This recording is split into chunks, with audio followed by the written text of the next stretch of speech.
Oke, selamat pagi. Assalamualaikum warahmatullahi wabarakatuh. Tentunya kalian lagi galau, lagi bingung dengan penurunan ini. Saya tekankan untuk kalian, nggak usah khawatir, nggak usah bingung. Justru ini waktunya, saatnya menambah muatan, karena arahnya tetap akan ke atas ya.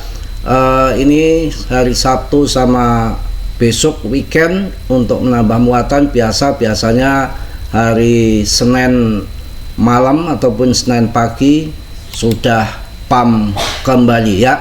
Namun demikian kalian tetap dior riset sendiri, karena dalam bermain kripto berisiko tinggi, bisa cuan dadakan ataupun memblend mendadak ya.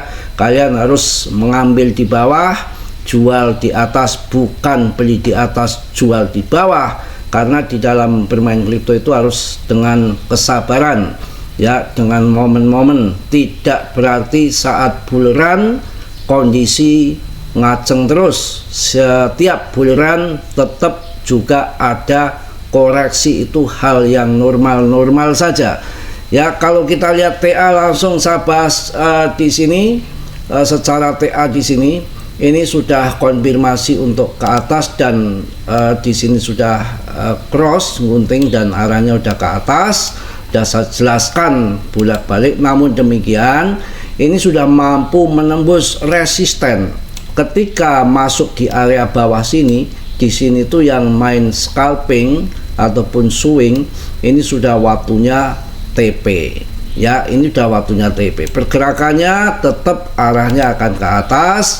Karena ini sudah mampu menembus awan, sudah ada 1, 2, 4, 5, 6 candle di atas di sini. Ini sudah tandanya akan ke atas, tandanya akan bullish. Akan tetapi tetap ada pemain left long tinggi, ada pemain ataupun future ya, tetap market naik turun itu hal yang wajar, tapi arahnya tetap ke atas. Kita perhatikan di sini. Kemarin juga udah saya bikinkan TA di video sebelumnya. Di sini waktunya TP, karena di sini resisten lurus dengan sini seperti yang dulu tempo hari itu, dan kemudian ini ada penurunan. Biasanya penurunan sampai di area merah sini. Ya paling di sini udah turun, ataupun ya dikit lagi kemudian akan naik lagi. Ataupun kita juga bisa melihat dengan TA yang lain, dengan web alert itu kan 1 naik. Ini udah valid, 2 turun, 3 pump. Jadi untuk penurunan ini paling disupport awan Ichimoku, nggak sampai ke sini lagi, enggak ya. Dan kenaikan yang ini angka 3 ini itu pasti melebihi kenaikan yang pertama. Kedua ini turun, itu seperti itu di web alert. Kemudian koreksi 4, 5 pump kembali. Ini sudah muncul tanda-tanda awan hijau. Nggak mungkin di dalam awan Ichikiwir itu selalu ngikuti pola yang ada, di berjalan di relnya, naik di merah, kemudian turun di hijau, ini naik merah. Belum ada awan hijau untuk turun. Awan hijau mungkin akan ke sana, ekornya udah saya jelaskan kemarin juga. Ini baru akan terbentuk awan hijau setelah pump ke atas. Di sini kita baru TP, biasanya turun di awan hijau, baru ke sini kita ambil lagi di bawah, kemudian akan pump lagi ke atas ya. Kita lihat sebagai histori, sebagai contoh. Di sini mampu menjebol awan merah, kemudian terbang ke atas, tapi di sini koreksi turun toh. Di sini turun toh ya, dibanting sama bandar, karena ini game permainan untuk menghajar yang main-main lepret, untuk ambil stop loss, untuk menghajar holder-holder yang mentalnya tempe ataupun kerupuk kehujanan yang ece-ece, akan disikat di sini biar dia jual, taunya pump ke atas. Ini pun sama, ini pun manipulasi. Ini udah naik ke atas ya, itu nanti tetap akan ada bantingan. Sekarang yang lagi terjadi, arahnya tetap akan ke sana. Tinggal kalian kuat dan enggak, dan ini digunakan kesempatan untuk mereka yang TP ya. Kita lihat di sini juga penurunan masih wajar saja.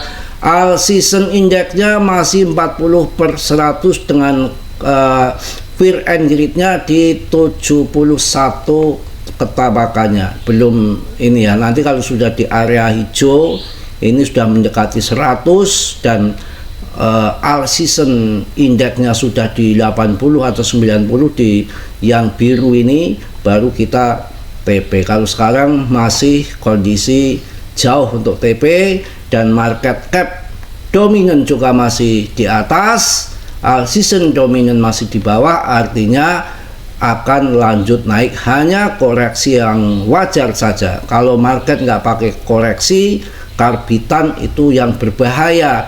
Jadi koreksi itu membuat market sehat, biar ada yang TP, kemudian yang sudah TP cuan, koreksi masuk kembali, nanti pump kembali dan membawa demand baru tentunya, yang dia ingin masuk harganya lagi naik dan dia nungguin untuk turun. Ini saat turun mereka masuk dan akhirnya nanti akan terbang kembali karena ditambah dengan demand baru. Jadi koreksi ini termasuk yang sehat dan menambah demand baru.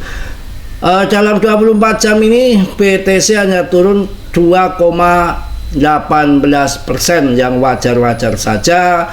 Kemudian ETA kemarin saya bahas dari 26 juta kemudian naik 40 juta dan kemarin sampai 60 juta, ini masih 58 juta ya, masih ada kenaikan 21% dalam satu minggu, masih ada kenaikan dalam 24 jam 1,8%. Jadi masih wajar dan masih oke.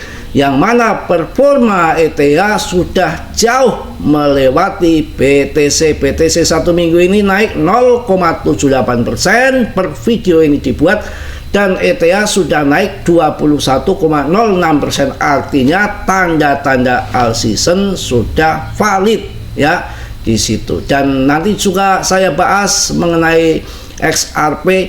Kalau Mas Bro di sini nggak pernah mau mengejar koin-koin yang lagi terbang, kita mengejarlah koin-koin yang belum terbang tinggi. Artinya kita nggak perlu takut dengan koin yang kita punya belum naik, koin tetangga sudah naik duluan.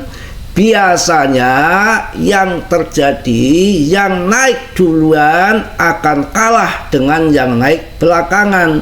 Secara hitungan matematika gampang saja, dan kita di double dengan histori masa lalu tahun 2021.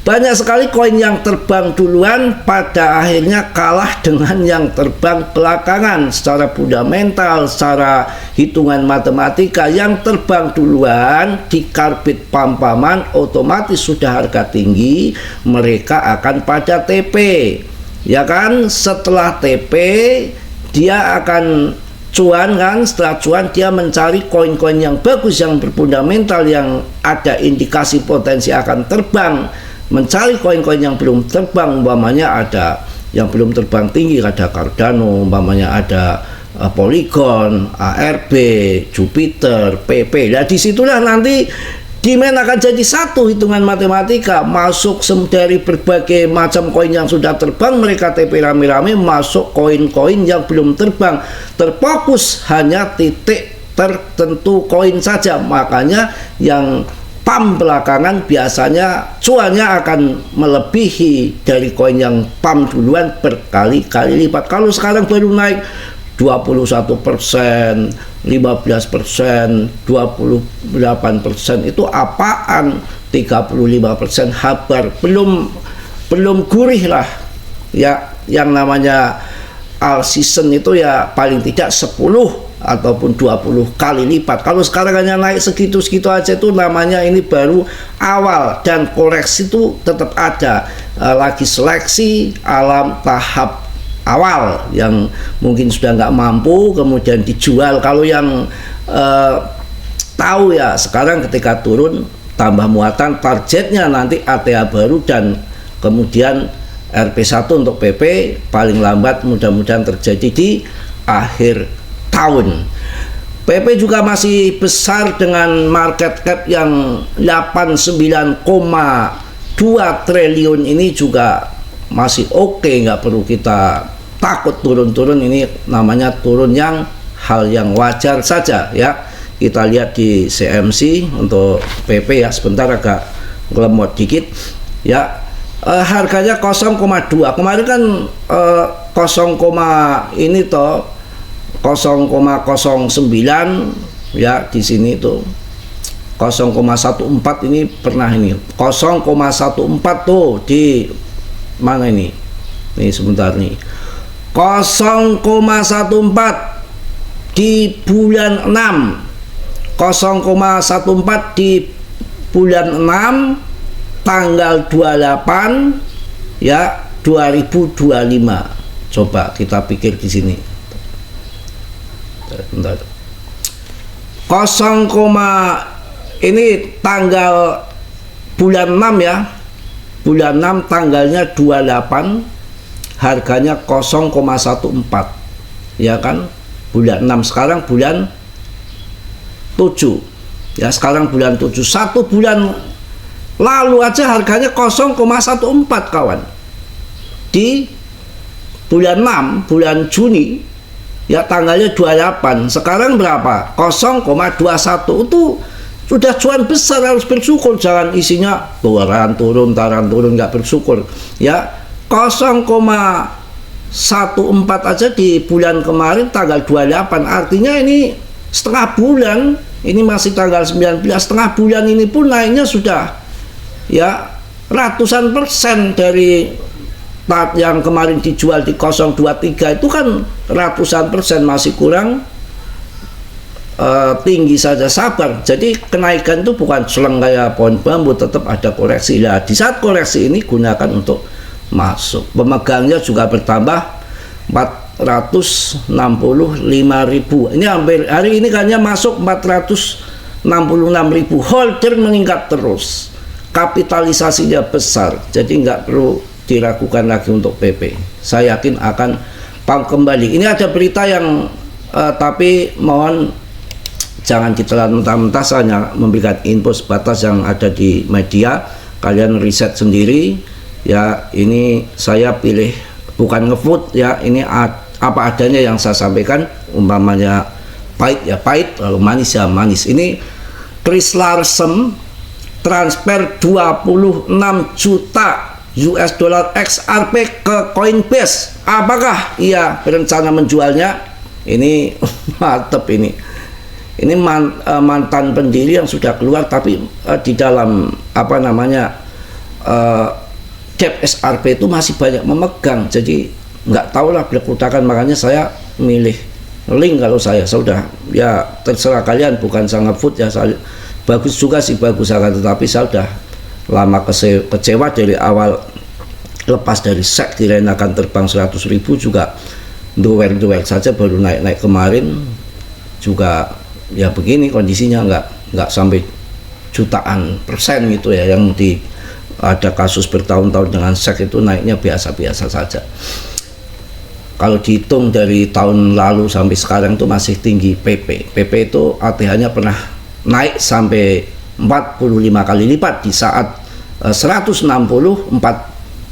triliun untuk PP di ATH-nya kemarin 0,0028 ataupun 02 ataupun 0,43 di IDR-nya.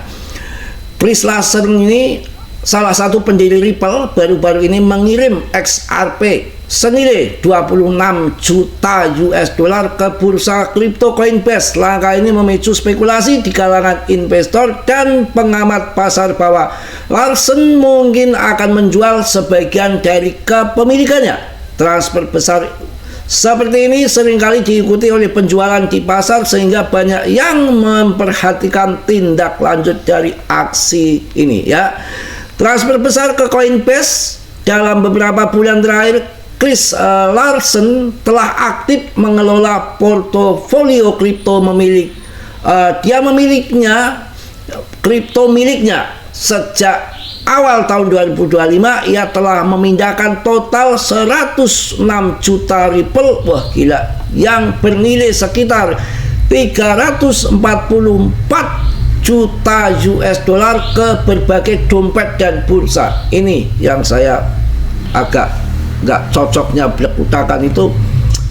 Ripple itu ininya sendiri ya memang kondisi yang lagi beli di bawah naik ya bersyukur. Cuma kalau untuk jangka panjang banget saya pilih koin yang lain aja.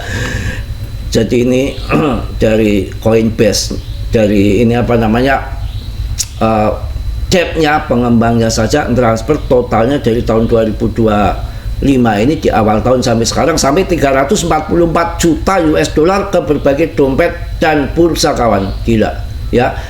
Transfer terbaru ini jumlahnya 26 juta US dollar ke Coinbase menambah daftar panjang aktivitas serupa yang telah dilakukan oleh Larsen. Transfer ini terjadi di saat harga Ripple sedang mengalami kenaikan. Saat ini Ripple diperdagangkan di sekian-sekian seminggu terakhir, pokoknya sering terjadi penjualan. Ini Chris Larsen dan keterlibatan di Ripple ini banyak banget dompetnya ya. Meskipun Chris Larsen telah mengundurkan diri dari posisi CEO Ripple pada tahun 2016, ia masih memegang peran penting sebagai ketua eksekutif perusahaan dengan kepemilikan sekitar 26 miliar Ripple XRP yang bernilai kira-kira 8, miliar US dollar. Wih, gila, ini 8 miliar 8,3 US dollar kawan, nggak main-main. 8,3 miliar dolar. Larsen tetap menjadi tokoh sentral dalam ekosistem Ripple. Ya ini yang saya bilang heran, ini sudah keluar dari CEO-nya Ripple tahun 2016, karena dari tahun 2016 goncangan dengan SEC baru selesai tahun-tahun kemarin, dan ini masih memegang kira-kira total uangnya 8,3 miliar US dollar. Dia masih punya gila 2,6 miliar Ripple. Ini apakah nggak bikin ya mungkin itu aja tambahan berita dari Ripple. Kita cari koin-koin yang lebih kondusif depth-nya saya rasa. Dan ini bukan fast food, dan kalian jangan telan mentah-mentah yang saya sampaikan ini. Kalian tetap riset lagi ya, riset sendiri risiko masing-masing, jangan asal telan. Kita cek lagi beritanya benar atau enggak yang saya infokan itu ya. Mungkin itu aja untuk pagi hari ini. Untuk semangat, tambah muatan, harus pede saat kondisi turun, kesempatan untuk masuk, karena saya rasa ini hanya koreksi wajar saja untuk PP dan kemudian akan terbang kembali. Mungkin itu aja yang saya sampaikan untuk kalian semua. Mohon maaf yang sebesar-besarnya. Yang positif kalian ambil, yang buruk kalian tendang, karena Mas Bro tentunya nggak sempurna. Yang sempurna hanya milik Allah Subhanahu wa Ta'ala. Yang belum subscribe kiranya sudilah untuk subscribe, dan yang sudah saya ucapkan banyak-banyak terima kasih. Salam dari Tegal Mas Bro. Wassalamualaikum warahmatullahi wabarakatuh. Tetap jos.